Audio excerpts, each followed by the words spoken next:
Cosmo health நேயர்களுக்கு அன்பான வணக்கம். நான் உங்கள் மாயன் செந்தில் குமார். இன்றைக்கி வந்து பார்த்திங்கனாக்கா சர்க்கரை குறைபாடு, சர்க்கரை வியாதின்னு சொல்லக்கூடாது, அது குறைபாடு தான்.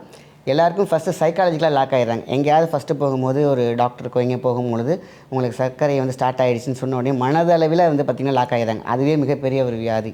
ஃபஸ்ட்டு அது வந்து ஒரு குறைபாடு தான், டெஃபிஷியன்சி தான். நம்ம வந்து அந்த காலத்துலலாம் வந்து பார்த்திங்கனாக்கா ஒரு வண்டி வந்து ஓட்டிகிட்டு போயிட்டுருப்பாங்க. அந்த காலத்தில் டிவிஎஸ் 15 கொஞ்சம் ஞாபகம் வரும். இல்லைன்னா ஏதாவது ஒரு வண்டி ஓட்டும் போது பார்த்திங்கனாக்கா கார்பரேட்டர் போனோடனே அந்த மெக்கானிக் க்ளீன் பண்ணி போடுவார். பார்த்திங்கன்னா அப்புறமேட்டுக்கு அந்த வண்டி சும்மா சூப்பராக பறந்து வேகமாக போகும். ஸோ இப்போல்லாம் யாருமே அந்த கார்பரேட்டர் க்ளீன் பண்ணுறதில்ல. காரணம், நம்ம பேன்க்ரியாஸ் இருக்கா, ஹார்ட் இருக்கா, எல்லாத்துலேயுமே பார்த்திங்கன்னா டஸ்ட்டுங்கிறது ஒன்று பதியும். ஸோ நம்ம காற்றில் இருக்கக்கூடிய கார்பன் வந்து படியும், இல்லைன்னா கொழுப்பு படியும். ஸோ பார்த்திங்கன்னா நம்ம பிளட்டோட மினரல்ஸும் சேர்ந்து போய்ட்டுருக்கும் ஒவ்வொருடைய உறுப்புகளுக்கும். அந்த மினரல்ஸ்லாம் என்னாகும், லாக் ஆகிடும். ஸோ அப்போ என்ன ஆகணும், நம்ம கிளென்ஸ் பண்ணணும். கிளென்ஸ் பண்ணுறதே கிடையாது. 6 மாதத்துக்கு ஒரு தடவை பேதி எடுக்கணும்னு சொல்லியிருக்காங்க முன்னோர்கள். யாராவது செய்கிறோமா? இல்லை. ஸோ அதனால் என்ன ஆகுது, டோட்டலாக எல்லா டஸ்ட்டுமே வந்து ஒவ்வொரு உறுப்புகளையும் அந்த ஃபஸ்ட்டு பாதிக்கப்படுறதுன்னு கேட்டிங்கன்னா ஸ்ப்ளைன். ஸோ அப்போ பார்த்திங்கனாக்கா நம்மளுடைய அடுத்தது என்னென்னு பார்த்திங்கன்னா பேன்க்ரியாஸ். இந்த பேன்க்ரியாஸில் இருக்கக்கூடிய விஷயங்கள் அடுத்தது வந்து லிவர். இப்படி ஒன்றோடு ஒன்று பார்த்திங்கன்னா கனெக்ட் ஆகிட்டு போயிட்டே இருக்கும். ஸோ ஃபேட்டி லிவர் சீக்கிரம் வந்துட்டாலே ஆட்டோமேட்டிக் கண்ணுக்கு பார்வை போயிடும், புரை வர ஆரம்பிச்சிடும்.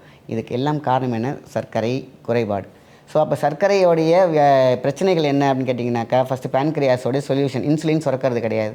இப்போ உதாரணத்துக்கு பார்த்திங்கன்னா ஒரு பேப்பரை எரிக்கிறீங்க, எரித்த உடனே அதில் ஒரு சாம்பல் வருது. சாம்பல் எரிக்கிறதுக்கு தான் இன்சுலின். அந்த இன்சுலின் சரியாக சுரக்கலைன்னா நம்ம சாப்பிட்டது ஃபைபர் இருக்குது பார்த்திங்களா, அந்த 5 ஃபைபர்ஸ் இருக்கும். ஸோ அந்த 5 ஃபைபர்ஸ் எரியக்கூடிய அந்த பொருள் நம்ம அதை எரிக்கிறதுக்கான இன்சுலின் சுரக்கலைன்னா அது ரத்தத்துலேயும் யூரின்லேயும் கறக்கும். அதான் வந்து கிரியாட்டினாக மாறி நம்மளுடைய என்னாகும், அவ்வளோ அந்த இந்த பேப்பர் எரிச்சோன்னா ஒரு சாம்பல் விழுன்னு சொன்னோம் இல்லையா, அதுமாரி நம்ம சாப்பிட்டோன்னா ஒரு சாம்பல் விழும். அது எதுக்கு ஈக்குவல்னு கேட்டிங்கனாக்கா கெமிக்கல். இப்படி போட்டோம்னா இந்த தோலை பொத்துக்கிட்டு இந்த சைடு போகிற அளவுக்கு கெமிக்கல். அப்போ பாருங்கள், அப்படிப்பட்ட ஒரு கெமிக்கல் உடம்புலேருந்து நீங்கள்னா என்ன பண்ணால் கிட்னியில் போய் ஸ்டோர் ஆகும். கிட்னியில் ஸ்டோர் ஆச்சுன்னா என்ன ஆகுது, ஃபஸ்ட்டு அது செயலிழப்பாகுது. அது அடுத்ததே படிப்படிப்பாக போய் அடுத்தது என்ன ஆகுதுன்னா கிட்னி ஃபெயிலியருக்குள்ளே போய் நிற்கிது. ஆரம்பத்தில் அது வந்து ஸ்ட்ரகிள் ஆகும், அப்புறம் வந்து ஒர்க் பண்ணாமல் போகும். அடுத்த ஸ்டேஜில் வந்து பார்த்திங்கனாக்கா ரொம்ப விட்டு ஒர்க் பண்ண ஆரம்பிக்கும், அப்புறமேட்டுக்கு கண்டமாயிடும், அப்புறம் ஃபெயிலியர். ஸோ இந்த ஸ்டேஜில் நம்ம விட்டுறக்கூடாதுங்கிறதுக்காக தான் சர்க்கரைக்கான அற்புதமான ஒரு மருந்தை சொல்லியிருக்காங்க, சீரகம். அகத்தை சீர் செய்யும் சீரகம். அப்போ என்ன, சீரகமோ சாதாரண மேட்ரா அப்படின்னு பார்த்திங்கன்னா அது மகா மருந்து. அதனால் அகத்தை சீர் செய்வதால் சீரகம். சீரகத்தை வந்து 100 கிராம் எடுத்து பொன் உருவில் வறுத்துக்கணும். அதேமாதிரி சுண்டக்காய். நான் நிறைய பதிவுகள் அடிக்கடி நான் சொல்லியிருக்கேன், இது வந்து கை கண்ட ஒரு பெரிய மெடிசன். ஸோ இதை கொஞ்ச நாள் அழகாக எடுத்துகிட்டு வந்தான்னு கேட்டிங்கன்னா சர்க்கரை குறைபாடுங்கிறது நீங்கப்படும்.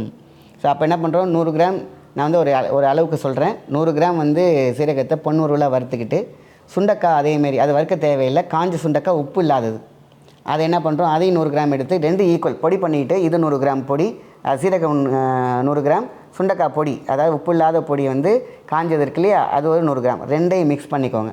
ரோஜா இதழ், அதாவது பன்னீர் ரோஜா அப்படின்னு கேட்டிங்கனாலே நமக்கு வந்து நாட்டு மருந்திலே கிடைக்கும். அது வந்து 100 கிராம். அது வந்து கேட்டால் உடல், நான் சொன்னாலே எல்லாமே உடல் சூடு காரணம் சொன்ன மாதிரி அதையும் பேலன்ஸ் பண்ணும். ஸோ ரோஜா இதழ் பவுடர் 100 கிராம், சீரகம் பொன்னுரலாக வறுத்து அரைச்சி வச்சுருப்பீங்களா அது 100 கிராம், சுண்டக்காய் பவுடர் 100 கிராம். இந்த மூணையும் மிக்ஸ் பண்ணி வச்சுக்கோங்க. அதுலேருந்து ஒரு டீஸ்பூன் காலையில் எடுத்து நீங்கள் கொதிக்க வச்சு குடித்தாலே போதும். ஈவினிங் அதே மாதிரி காலை மாலை இப்படி எடுத்துக்கலாம். ஸோ இந்த ரேஷியோவில் எடுத்துகிட்டு வந்தீங்கன்னு கேட்டிங்கன்னா உங்களோட பேன்க்ரியாஸ் பார்த்திங்கனாக்கா இந்த பாதிக்கப்பட்ட பகுதிகள் ரத்த ஓட்டம் அதிகமாகி அது வளரத் தொடங்கும். பேன்க்ரியாஸ் வளர ஆரம்பிச்சிட்டாலே உங்களுக்கு பிரச்சனை கிடையாது. ஸோ உடலில் பதிஞ்ச அந்த பதிவுப்பட்ட இந்த சொன்ன இல்லையா, ஒரு எரிஞ்சால் ஒரு சாம்பல் மாதிரி உள்ளே விழுவுன்னு சொன்னேன் இல்லையா, அதுதான் பார்த்திங்கன்னா உங்களை யூரின் மோஷனில் கொஞ்சம் கொஞ்சமாக போக ஆரம்பித்து க்ளீனாக ஆகிடுவீங்க. ஸோ இது ரொம்ப ரொம்ப முக்கியம். சர்க்கரை நோயாளிகள் அப்படின்னு சொல்கிறத விட குறைபாடு உள்ளவர்கள் என்ன பண்ணணும்னு கேட்டிங்கன்னா இதை மட்டும் ஃபாலோ பண்ணி பாருங்கள். நீங்கள் மற்ற மெடிசன் என்ன எடுத்துக்கிட்டு இருக்கீங்களோ அதை எடுத்துக்கிட்டே இதையும் எடுக்கலாம். உங்களுக்கு கிட்னி ஃபெயிலியர் ஆகாது. ஃபஸ்ட்டு ப்ரொடெக்ஷன் என்னென்னு கேட்டிங்கன்னா கிட்னிக்கு. ஏன்னா எல்லா பிரச்சனையுமே இந்த கிட்னியில் தான் வந்து நிற்கிது. எந்த மெடிசன் எடுத்தாலும் அந்த கிட்னியில் தான் வந்து நிற்கும். ஸோ எந்த விதமான சைடு எஃபெக்ட்டும் இல்லாமல் இதை எடுத்து அழகாக வச்சுக்கிட்டாலே போதும். அடுத்தது அழகான ஒரு முத்திரை பார்த்திங்கனாக்கா இந்த பேன்க்ரியாஸ் சூப்பரான ஒரு முத்திரை. நம்ம டோட்டலாக இந்த 5 ஐம்பூதங்களை எடுத்துக்கலாம். பேன்க்ரியாஸோட ஏரியா வந்து பார்த்திங்கன்னா இந்த சென்டர்லேருந்து இந்த இதுக்குள்ளே வந்து அமையும்.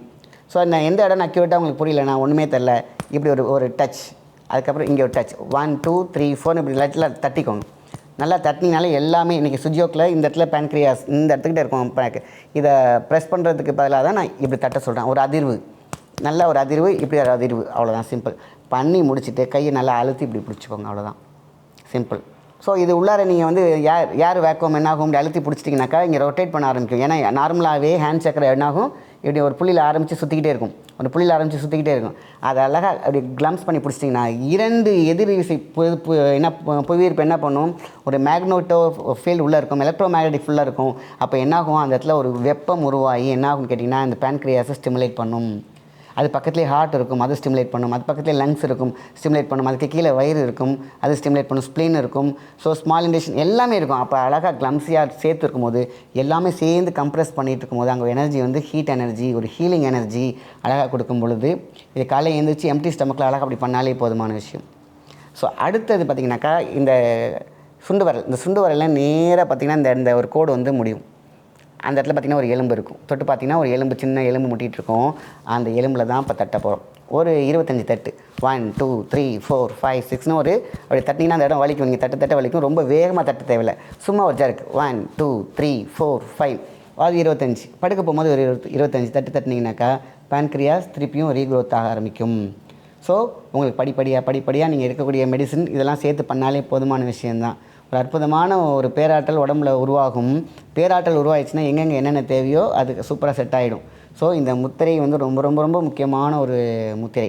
இது இந்த தட்டு, அதாவது தட்டு வர்மம்னு சொல்லுவாங்க இல்லையா, அந்த மாதிரி இந்த இடத்துல கரெக்டாக, அதாவது சுண்டு வரையிலேருந்து நேராக வந்தீங்கன்னா இந்த ஒரு கோடு இருக்கும். இந்த இடத்துல டச் பண்ணிங்கன்னா ஒரு எலும்பு வந்து முட்டிகிட்டு இருக்கும்.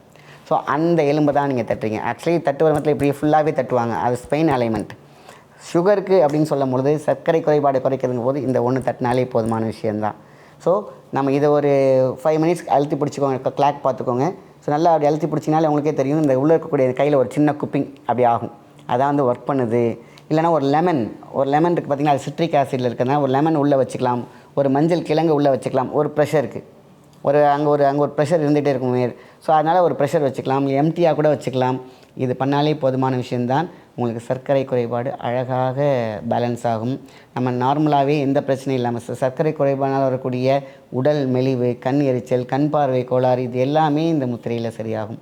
ஸோ அற்புதமான ஒரு மெடிசின், ஒரு நல்ல ஒரு முத்திரை. நம்மளுடைய மக்கள், நம் முன்னோர்களுக்கு அழகாக மக்களுக்காக கொடுத்துருக்காங்க. நம்ம மக்கள் பயன்படுத்துறதுங்கிறது ரொம்ப கம்மியாக இருக்குது.